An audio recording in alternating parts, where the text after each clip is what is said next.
सो BPL start हो चुका है और इस दफ़ा हम जिस तरह जानते हैं कि जो खासियत है बीबीएल की वो पाकिस्तानी प्लेयर्स हैं, क्योंकि वो इस दफ़ा बीबीएल का फेस है। हर टीम में तकरीबन आपको पाकिस्तानी प्लेयर्स मिल जाएंगे। सो आज मेलबर्न रेनिगेट्स और ब्रिस्बेन हीट का मैच था और मेलबर्न की तरफ से अगर देखें तो मोहम्मद रिजवान खेल रहे थे, हसान खान थे। बेसिकली ये अब अमेरिका से खेलते हैं, बट ये अभी इनका जो ओरिजिन है वो पाकिस्तानी है। शायद इनके पास मेरे ख्याल से अभी अमेरिकन पासपोर्ट नहीं है, शायद उस वजह से। सो रिजवान का भी कोई इतना खास स्टार्ट नहीं हुआ जिस तरह बाबर का ऐसे था, लेकिन रिजवान ने भी एक कैच पकड़ा जिस तरह बाबर ने एक कैच पकड़ा था अपने पहले मैच में। लेकिन आई थिंक ये आने वाले टाइम में बेहतर करेंगे ये परफॉर्म। लेकिन टिम साइफर्ट उसने सेंचुरी मार दी है बीबीएल में दूसरे ही मैच में। क्यों?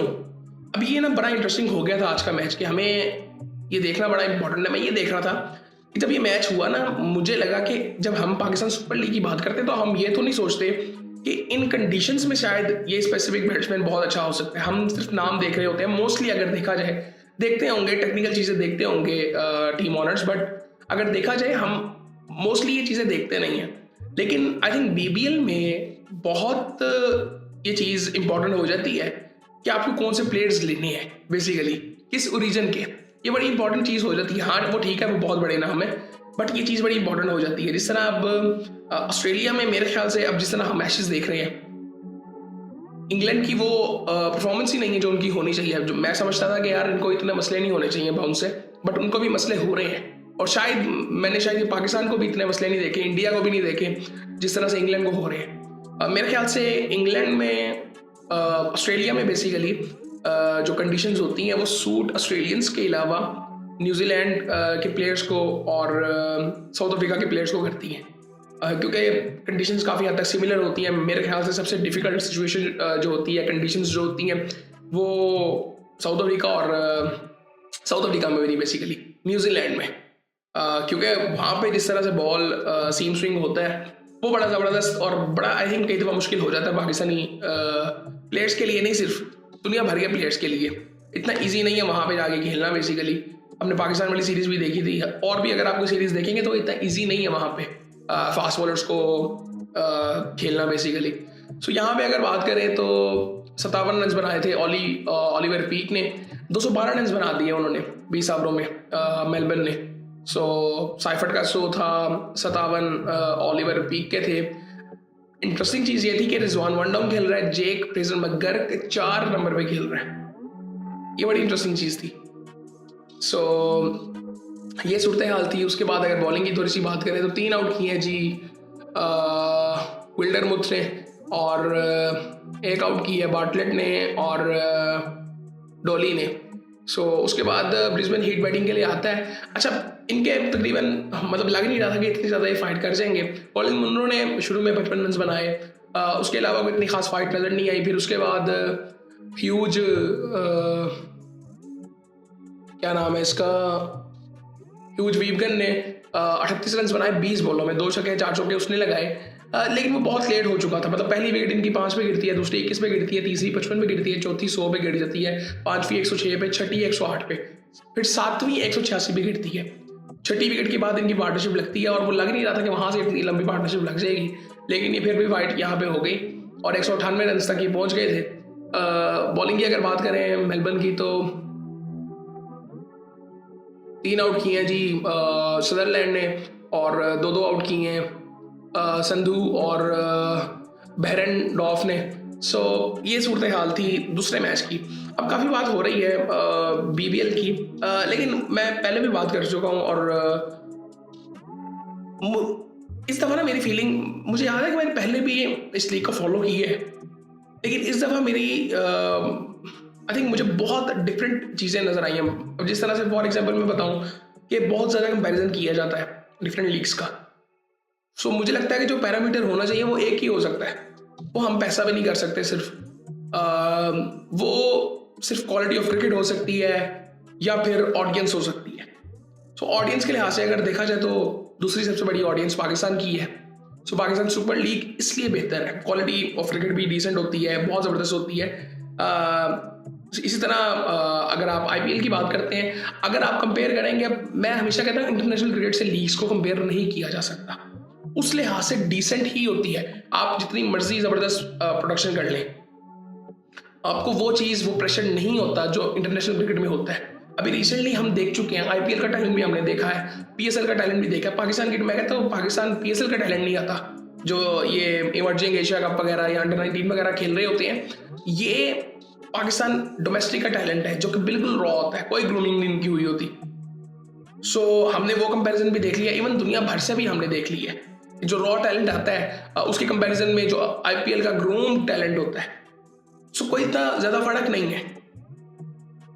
सो ये चीज़ें आई थिंक हमें समझनी पड़ेंगी, और ये मीडिया जो मर्जी बात करता रहे, एट द एंड टेक्निकल जो चीज़ें हैं वहाँ से अगर आप देखोगे तो आपको बड़ी सिमिलर सी चीज़ नज़र आएगी कि आईपीएल के नंबर्स बड़े हैं ऑडियंस के, इसीलिए वो सबसे बड़ी लीग है। हाँ ठीक है, पैसा उसका हाईलाइट है कि पैसा बहुत ज़्यादा है उसमें, इसी तरह क्योंकि उनकी ऑडियंस बड़ी है। अगर आईपीएल की ऑडियंस बड़ी नहीं होती तो क्या आईपीएल सबसे बड़ी लीग होती?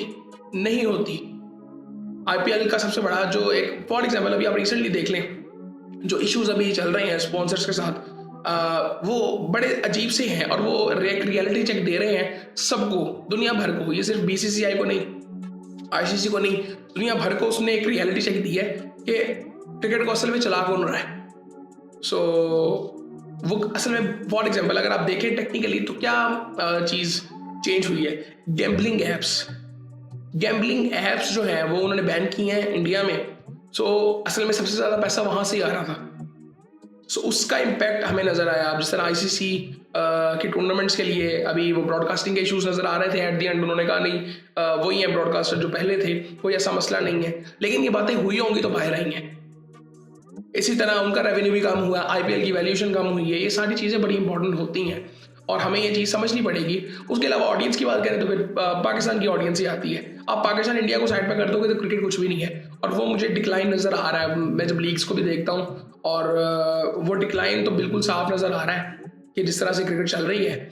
बाकी आई थिंक बीबीएल का ये दूसरा मैच है,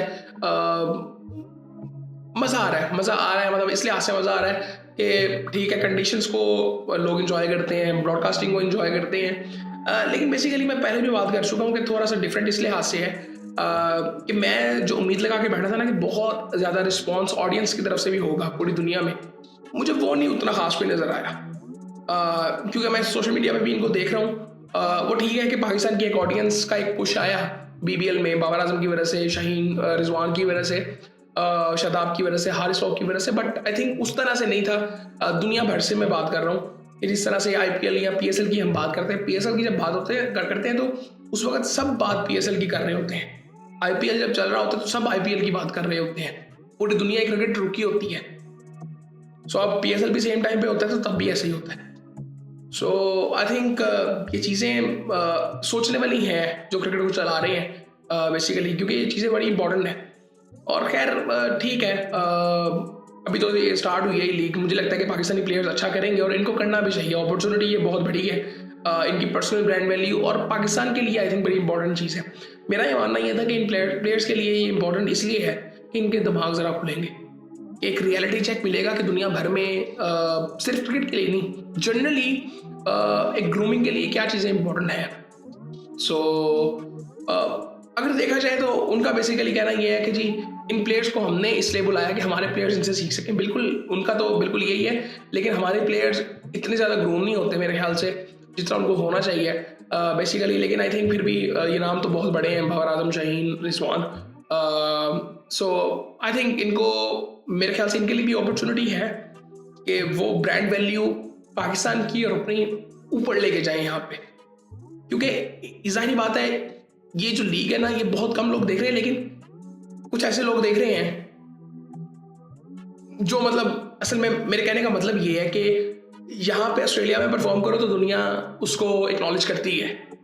सो आई थिंक ये चीज़ें इंपॉर्टेंट हैं ये प्लेयर्स के लिए। इवन एरन फिंच से ये सवाल हुआ भी था कि बाबर आजम शो करेंगे इसमें। उन्होंने कहा कि वैसे ही T20 में शो करना मुश्किल है, लेकिन ऑस्ट्रेलिया में और ज़्यादा मुश्किल है, और टीम साइफर्ट ने आज शो कर दी है। और मेरे ख्याल से बाबर इधर शो कर सकता है और करना चाहिए।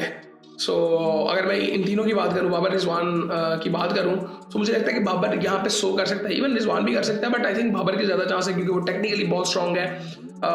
360 वो खेलता है, उसके बाद शॉट्स, हर तरह की शॉट्स हर जगह के लिए हैं। सो आई थिंक वो थोड़ा सा सेट होगा, तो मेरे ख्याल से एटलीस्ट एक या दो, एक शो करना चाहिए। 2 करे तो बहुत ज़बरदस्त हो जाएगा, लेकिन 1 शो उसको करना चाहिए और 2-3 मैच जितवाने चाहिए इस टीम को। सो आई थिंक बाकी आई थिंक आगे आने वाले टाइम में देखते हैं क्या होता है। मेरे ख्याल से अभी ज़्यादा इंटरेस्टिंग होगा। अभी पहले 2 मैचेस हुए हैं, उस तरह से नहीं था अभी, लेकिन अभी इंटरेस्टिंग होगा ये। सो बाकी फिर आपसे बात होती है।